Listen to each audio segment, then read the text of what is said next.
Começando mais um podcast para você que tá afim de qualidade de conteúdo. Aquele tempo ali que você tá fazendo um card, fazendo alguma coisa, você gostaria de ouvir algumas histórias que podem mudar a tua vida e teu dia.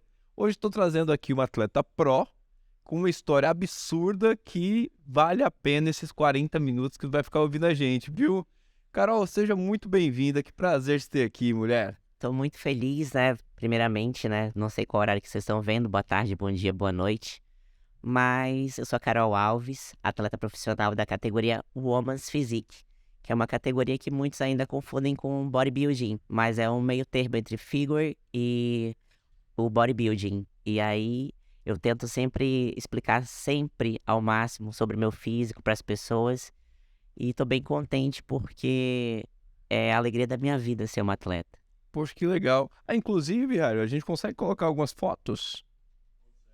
Pronto, de repente entra no Instagram da Carol, né, e vai mostrando, de Sim. acordo com o que ela vai falando, vai explicando pro pessoal, que tem muita gente que não conhece muito sobre fisiculturismo, né? Sim, ainda Essa mais o foto feminino, né. o que que é biquíni, o que que é womans, o que que é wellness, pra eles, assim, colocou biquíni, tá tudo igual, né?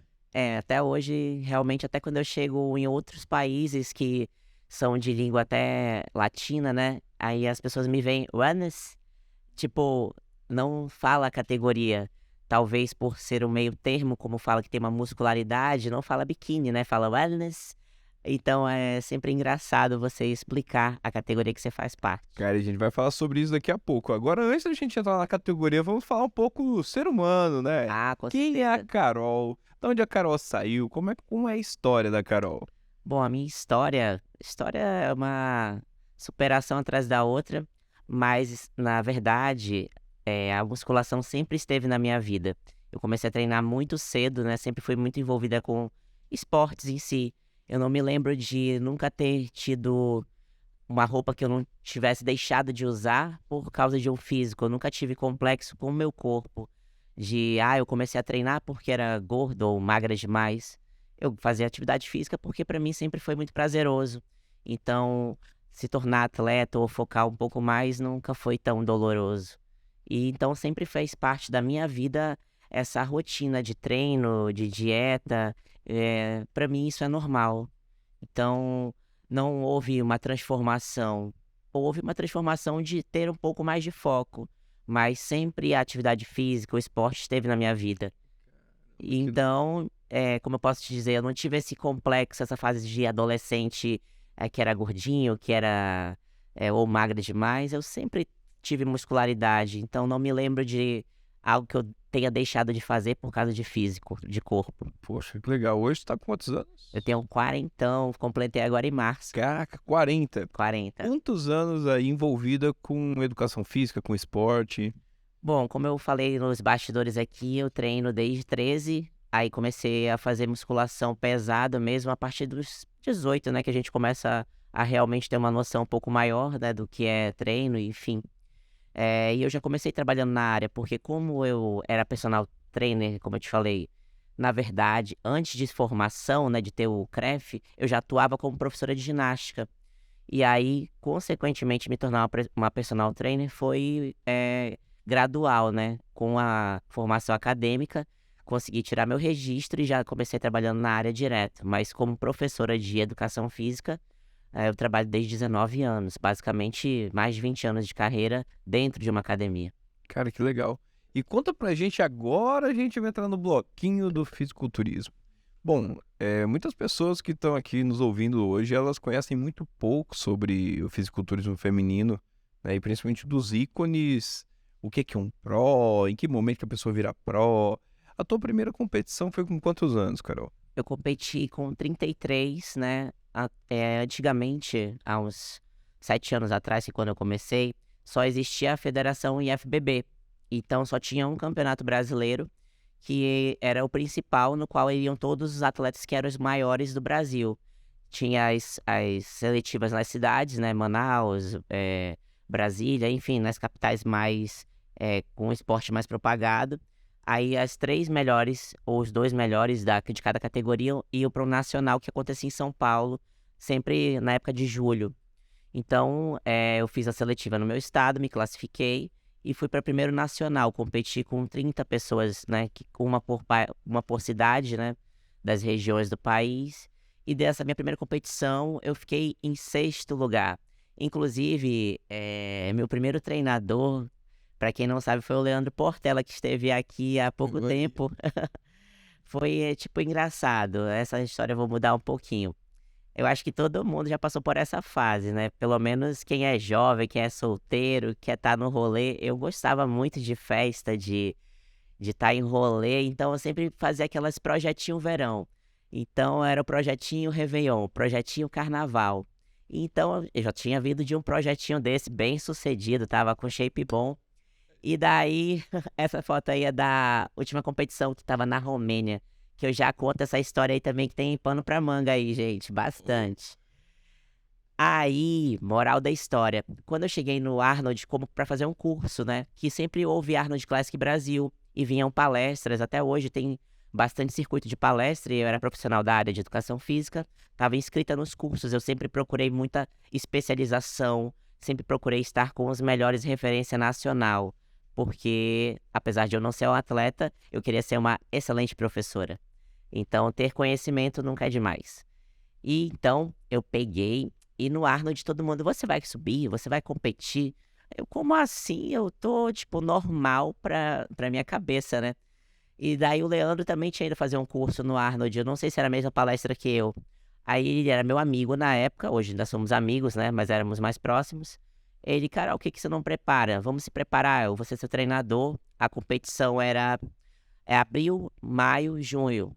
Foi 12 semanas. Eu fiz a minha primeira competição, uma preparação de 12 semanas. Fiquei no 6º lugar nacional. Nossa, sou uma potência, isso que eu pensei. E isso já era Woman's, ou não era Sempre eu Women's? competi na Woman's, do início ao fim, porque eu já tinha um certo grau de treinabilidade, então já tinha muscularidade suficiente para encaixar numa categoria que exigia músculo e definição, como o Woman's Physique. E aí, no ano seguinte, na mesma competição, eu fiquei em 4º lugar. Então eu fui prosseguindo, né, o primeiro ano 6º, segundo ano 4º. No próximo ano eu vou ser campeã nacional, que foi o primeiro ano que veio os campeonatos NPC para o Brasil, que foi 2018. Houve o primeiro Muscle Contest Brasil em abril, eu fiquei em 4º lugar. E eu fiquei muito chateada, porque a pessoa que compete dizer que ela subiu ou competiu só pra ver qual é, isso não é real. Até Você porque a sobe entrega, pra né, cara? ganhar. E a entrega é quantos meses, por exemplo, nesse campeonato especificamente? Desde que eu comecei, eu não vou te dizer pelas outras pessoas, eu vou te falar por mim. Eu nunca deixei de me preparar. Desde a 2016 pra cá, eu emendei uma competição na outra. Eu não sei o que é parar, descansar, sair pra rolê. Desde 2016, eu abdiquei de toda essa vida e vivi só pra isso. Entendeu? Então eu não sei te dizer como é que é ficar sem tomar suplementação, se ficar uma semana de pernas pra cima, tirar umas férias que eu não vá levantar um agachamento. Eu não sei o que é isso há 7 anos e também nem quero saber, porque no momento eu tô em preparação de novo. Time direto. Caramba. Então, enfim, eu digo que eu não admiti esse 4º lugar e daí estava passando por muitos problemas pessoais em 2018, relacionamento, família, financeiro, tudo uma bomba. E o esporte, mais que nunca, naquela época, foi minha válvula de escape para me reerguer, né? Eu falei: tudo tá desabando, mas eu serei uma campeã. Então, em 2018, em outubro, eu ganhei o Mister Olímpia Brasil como overall. De 30 meninas de todas as alturas, eu fui a melhor de todas. E aí ganhei meu Procard em 2018, outubro. E então minha primeira competição no profissional foi 2019, logo no ano seguinte. Eu já saí do Olímpia em outubro, emendando para preparação para minha estreia no meu Pro Debut. Uau, cara. Não, então foi assim, foi um turbilhão, né, de emoções. Como eu falei, desde que eu comecei, eu fui sagaz, eu não parei. Eu foquei 100% águia e eu quero isso, perseguir. Por quê?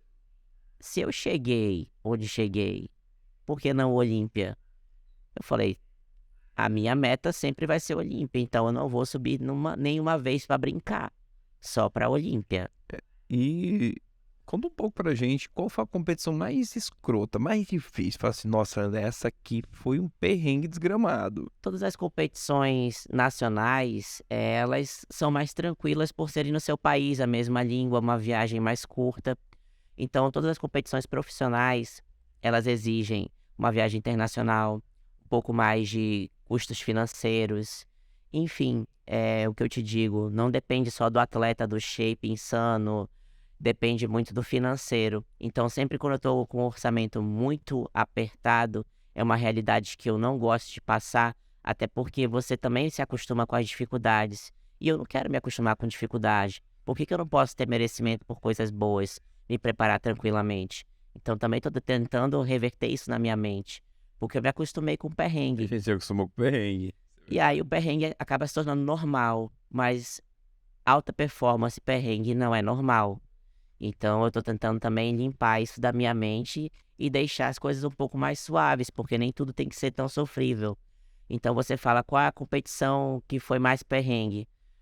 Todas tiveram perrengues diferentes, não mais pesados ou não, mas cada uma me ensinou ao que não fazer ou o que repetir mesmo com dificuldades. Entendi. Até pra gente ter uma noção também, qual que é a média de um custo de um atleta como você, assim, que às vezes a gente pensa, compara com aquela tiazinha que toma um whey protein, que tem aquela que come tipo 100 graminhas de comida ali. Uma média assim, Carol, tu Olha, o acha que custo mensal para um atleta profissional feminino de preparação gira em torno de R$ 10.000. só com Só ele? com suplemento, algum exame, fisioterapia, medicamentos que utilizamos, enfim, tudo 10 pau. R$ 10.000 por baixo. Isso quando não está específico, quando a alimentação fica um pouco mais restrita, que você precisa de proteínas de maior valor biológico, e aí o preço sobe um pouco mais. E conta muito, né? Uma das coisas que a gente que tá de fora, né, o amador como um todo, ele não leva em consideração comida no orçamento. Ele acha assim, ah não, o cara é o suplemento e tal. E já o profissional, as pessoas que já estão competindo, a comida, ela muda o orçamento totalmente, né? Com certeza, até porque o preparo da comida tem que ser específico, o alimento tem que ser específico. Então você não vai fazer substituições, porque sabe que aquelas substituições podem afetar seu resultado final. Oh, caramba, que loucura. E mulher, fala pra mim um pouco daquilo que você falou, da tua rotina de trabalho, família e ainda conjugar tudo isso, pelo que tu me falou, desde 2016. desde 2016, ininterruptamente competindo. Como é que funciona a vida da Carol hoje? A minha vida não é uma vida ideal de atleta, mas é uma vida de mundo real. Eu gostaria muito que essa realidade não fosse dessa forma, porque não é o adequado para o meu treino. Porque eu sou minha treinadora atualmente. Já tive treinadores, mas a palavra final e a ordem do dia sempre foi a que eu estipulei. Até porque quem vivencia tudo sou eu.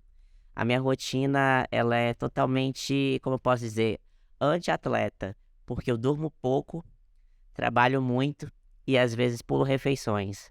Mas, no final, o corpo acaba respondendo tipo o Goku Saiyajin, né?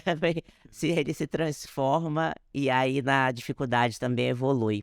Poderia ter maior evolução? Poderia, mas dessa forma eu estou conseguindo levar aí esses anos e espero que essa realidade fique um pouco mais amena agora para as próximas preparações. Eu tenho certeza, no ritmo que você tá, com o foco, a disciplina que você tem, que não é qualquer pessoa que fica desde 2016, e nós sabemos o quanto é desgastante uma competição e o pós-competição também, né? Então é sempre muito amarrado, muito apertado. Aí você pega uma rotina de trabalho intensa. Quantas horas por dia dando personal? Bom, geralmente para eu ter, porque o personal trainer também é minha fonte de renda principal. Então, em média, eu dou em torno de 6 aulas por dia. 6 aulas por dia, digamos que dá em torno de 6 horas e meia, 7 horas de trabalho. Eu não trabalho na mesma academia, eu trabalho em diversas academias da cidade. Então, eu pego o trânsito, são horários diferentes, tem deslocamento. Eu faço consultoria online também. Tem os alunos de consultoria que eu estipulo um dia só para responder.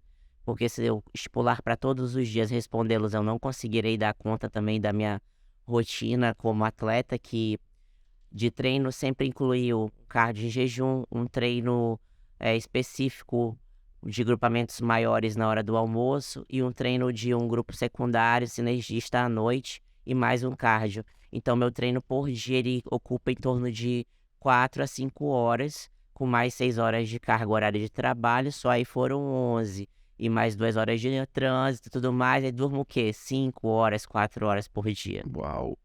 E, Então é bem puxado. Carol, tem uma dúvida minha, né? Por exemplo, tu é uma categoria, igual, você me coloca pra mim a foto, que a maioria das pessoas vão olhar e vão falar assim, caraca, essa mulher é grande, hein? Né? Caramba, que braço. Essa característica, ela sempre houve. Tu falou pra mim que a primeira competição, ela já foi na categoria Sim. Women's. Esse físico que você tem hoje, ele tem uma construção que já era genética anteriormente? Ou você foi migrando porque você queria se encaixar nessa categoria? Na verdade, a estrutura física do meu corpo já tinha o tronco mais ou menos em X, né? A proporção de ombros é como se fosse um V mais largo acima da cintura e a ponta do joelho e quadril também que já tinha essa estrutura que pegava basicamente o mesmo eixo de ombro a ombro. Então, quando eu iniciei, eu pensei que era uma biquíni ou uma figure, mas quando fiz um curso de poses na época com a Camila Caverna, que foi na época IFBB, ela: "Carol, o seu corpo é shape em X.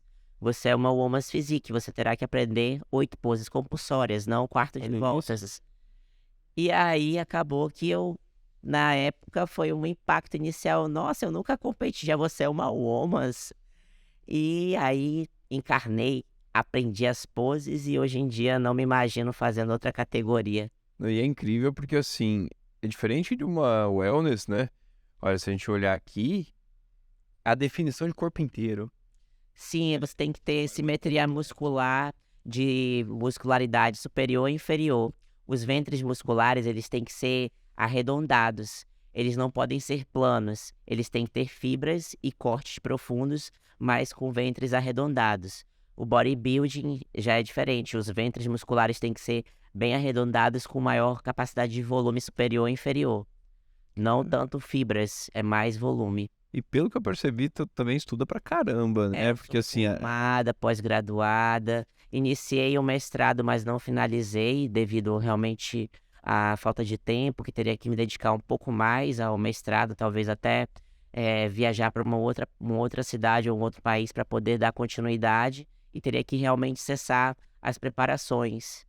E no momento, como eu estava com esse foco de Olímpia e tudo, eu deixei um pouco de lado. é legal. E se você hoje fosse falar, dar um recado pra aquela pessoa que tá ali, começou, aquelas meninas ontem competiram, que, poxa, é o Sim. sonho dela. Qual é o recado que você daria pra essa galera que tá começando, pra ela chegar num nível pró, pra ela conseguir chegar muito próximo do que você já tá hoje? Bom, primeiramente, para qualquer pessoa, para qualquer objetivo, é você focar ao máximo e você que realmente querer. Por trás do seu querer tem que ter um propósito muito grande. O meu querer no início foi um querer alcançável, né? Todos eles têm que ser. Quando comecei a competir, eu falei, eu quero ser um atleta profissional. E coloquei isso como uma meta. Me tornei atleta profissional. Quando foi pro profissional, eu quero ser uma atleta olímpia. Eu já consegui minha classificação para o Olímpia 2 vezes. Só que eu ainda não consegui pisar no país devido a vários fatores aí de documentação que algumas pessoas já acompanharam, já teve bastante repercussão aí nos Instagram, enfim. Mas são metas alcançáveis e que você se dedique para elas 100%. E que você realmente queira. Porque às vezes nós queremos a vontade do outro e aí logo cai por terra o nosso foco. Tem que ser a sua própria vontade mesmo para que você consiga prosperar naquele caminho. Show demais, Carol. Foi um prazerzão te ter aqui com a gente. Nossa, eu falo Nossa. tão rápido que eu acho que já é tudo muito mecânico, assim. Não, e é legal porque assim, é uma história muito densa, né? Muito densa. E como tu é muito focada, realmente é muito, muito atípico. Eu posso te dizer que assim, é muito difícil você ver uma pessoa em preparação de 2016 Sim, para 2023 tão compenetrada, tão comprometida com tudo isso que você faz. Olha, É, eu também me surpreendo comigo mesma. Eu sou minha fã. Tá aí. Olha, foi um prazer. Eu tenho certeza que isso vai enriquecer muita gente que vai assistir esse podcast aqui. Tá aí, ó, pode dizer pra pessoa, seja seu próprio fã. Aí, ó, primeira coisa. Seja Lição seu de próprio hoje. fã. Olhe no espelho e Se você não se for ser um valorize, fã, né, né, ninguém vai ser, gente. Então já começa sendo daí e aí tudo vai fluir. Show demais, Carol. Muito obrigado Espero ter por contribuir com a gente. sido ótimo aí, porque pra mim eu fui, tipo, falei tudo que eu pensava rapidamente. Sensacional. Fica com Deus. Pessoal, esse foi mais um BuddyCast. Muito obrigado pela audiência. Ativa o sininho, compartilha com todo mundo aí que merece conhecer um pouco da história dessa atleta sensacional. Tamo junto. Valeu. Valeu.